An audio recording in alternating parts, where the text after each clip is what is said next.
Tributaria de Ingresos, pero además de eso la Procuraduría General de la República y el Poder Judicial en la aplicación efectiva de las sanciones y de los cobros deben tener su rol en esto.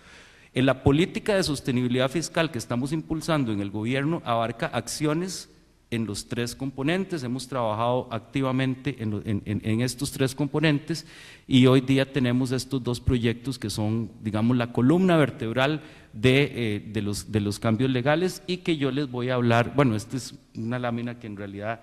habla sobre esa integralidad, que es a través de los impuestos que se cierran los portillos y a través del procedimiento que se hace la aplicabilidad de las dos leyes.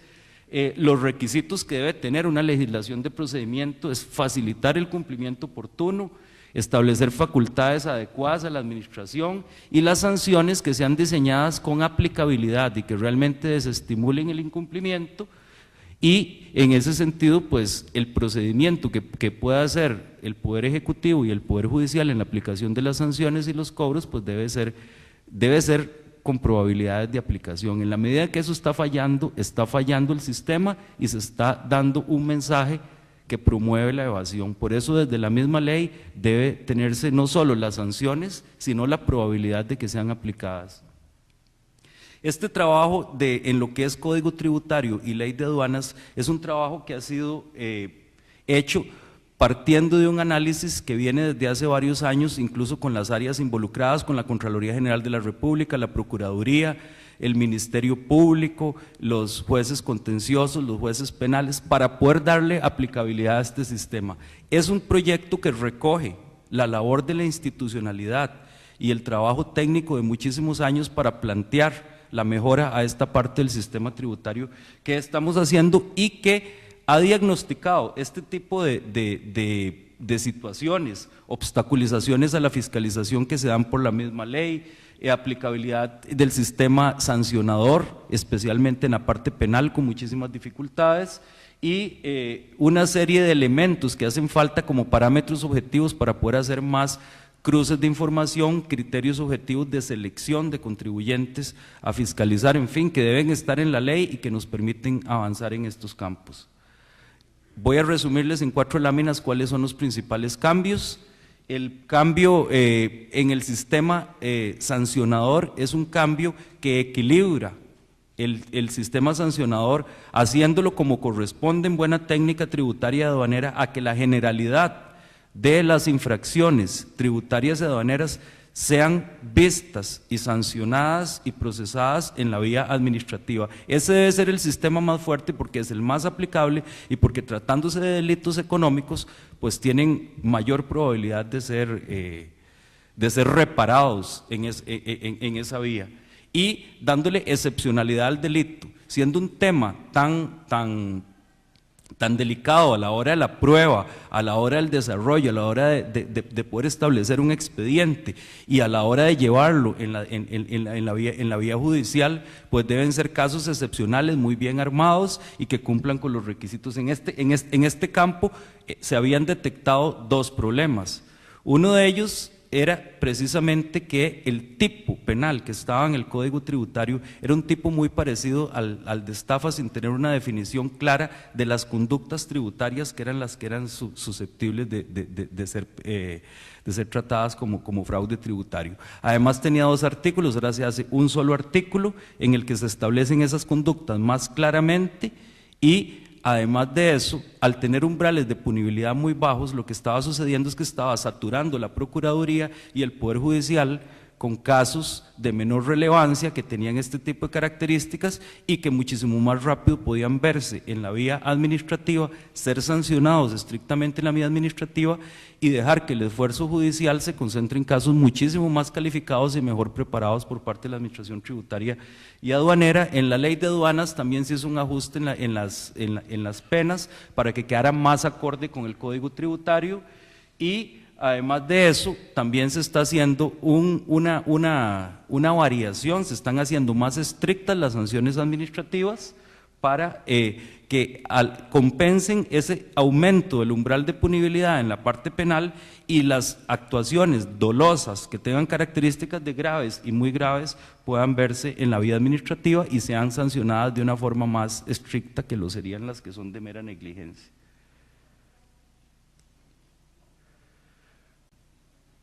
En la parte de código tributario,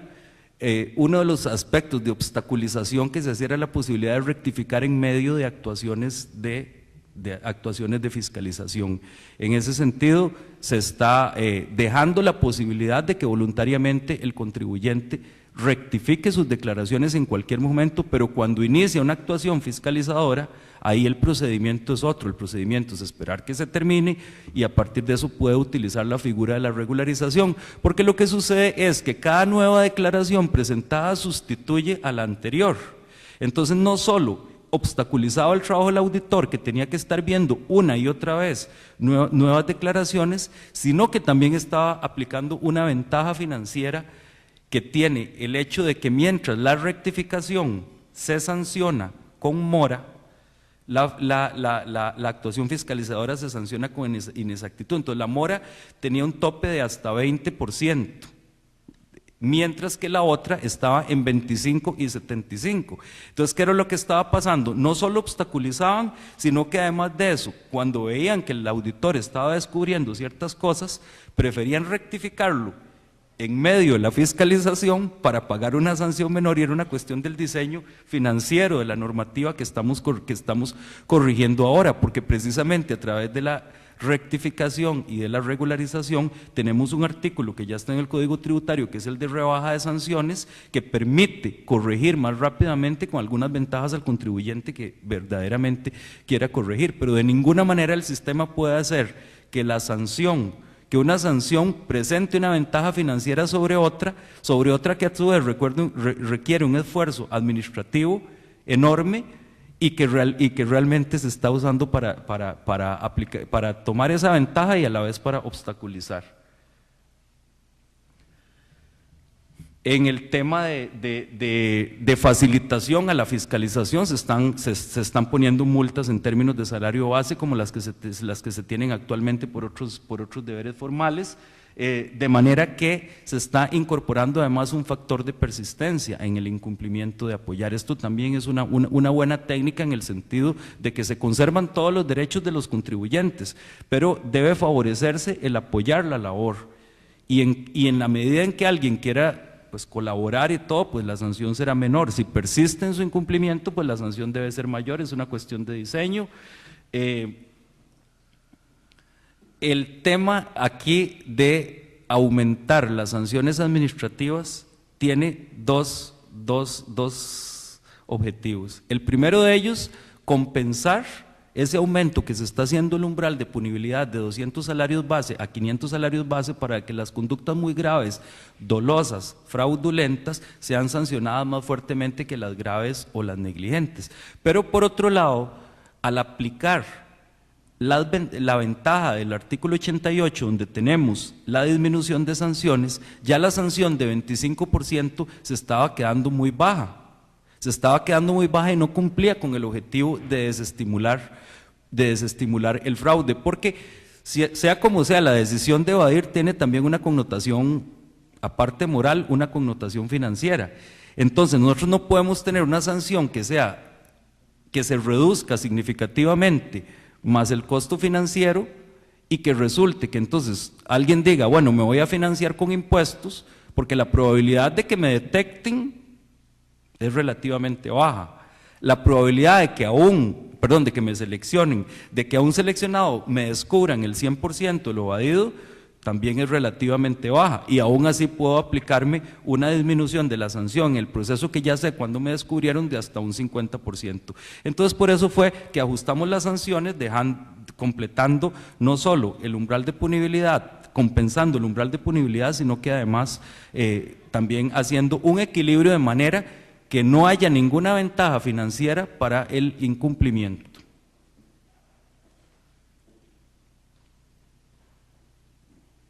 También en el procedimiento determinativo, en la parte de código tributario, se tenían varias instancias innecesarias, entonces se adecuó al debido proceso, teniendo las instancias de impugnación correctas y adecuadas, más acorde con la Ley General de Administración Pública. Estoy corriendo un poco, porque ya sé que estoy presionado con el tiempo, pero... Y otras disposiciones también que en las que hemos hecho algunos cambios que permiten mejorar en términos generales el control y el servicio, como la eliminación de los libros legalizados en papel, evolución a medios tecnológicos. Ya los libros ahora ya no se legalizarían en tributación, sino en el registro nacional. El haber incorporado en el artículo 128 expresamente y por ley que la contabilidad debe llevarse de acuerdo con las normas internacionales de información financiera.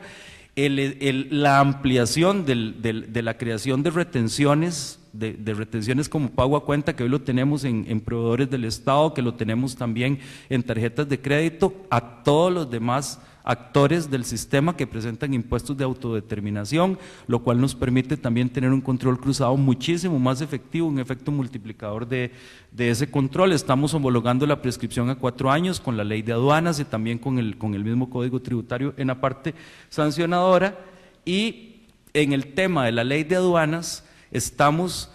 dentro del componente tributario aduanero, porque ahí sí tenemos que ser claros que la gestión aduanera es mucho más que impuestos, es una gestión de mercancías con una serie de aspectos también físicos muy importantes que trascienden el tema eminentemente tributario. Pero en lo tributario, en lo que es el cobro de impuestos, los plazos, el tipo de sanciones, la estructuración del procedimiento,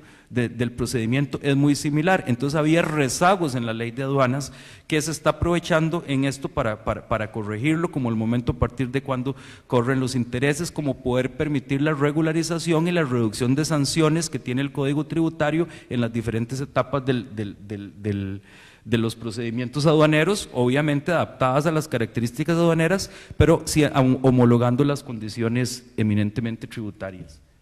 Y también estamos incorporando reformas para combatir la elusión en el traspaso de bienes inmuebles mediante acciones, de manera que estamos dejando claro que cualquier tipo de traspaso, de cualquier manera, si el fondo es transmitir la propiedad de un bien, pues estaría sujeto a ese impuesto. Como complemento a estas mejoras y estas fortalezas que se le está dando a la gestión tributaria aduanera, pues también hemos incorporado en el Código Tributario un capítulo de derechos y garantías del contribuyente, donde se establecen principios de los funcionarios públicos, deberes de asistencia, garantías procesales, y se está creando la defensa del contribuyente también para que haga un equilibrio entre las potestades y los derechos del contribuyente, que han sido cuidadosamente diseñados en este proceso para hacer ese equilibrio. Este es el proyecto de ley que tenemos en este momento en la Asamblea Legislativa, está en la Comisión de Asuntos Económicos, fue presentado en el mes de mayo, ya pasó todas las etapas de discusión y pasó todas las etapas de audiencias y consultas.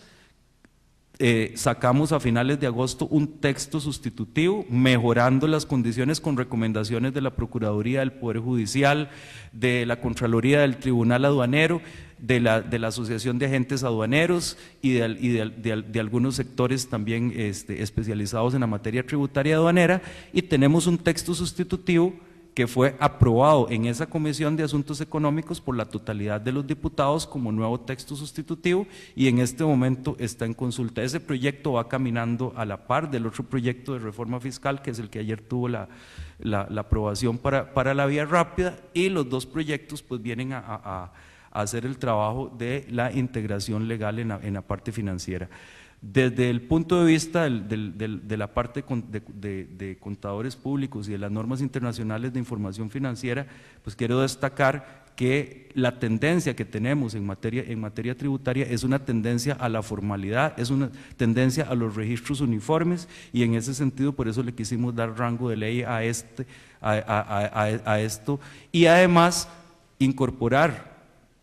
con mucha fuerza y con mucha convicción nuestro trabajo con el Colegio de Contadores Públicos a través de la Contabilidad Nacional y de la Dirección General de Tributación, para poder lograr que esto se lleve a la práctica. Muchas gracias.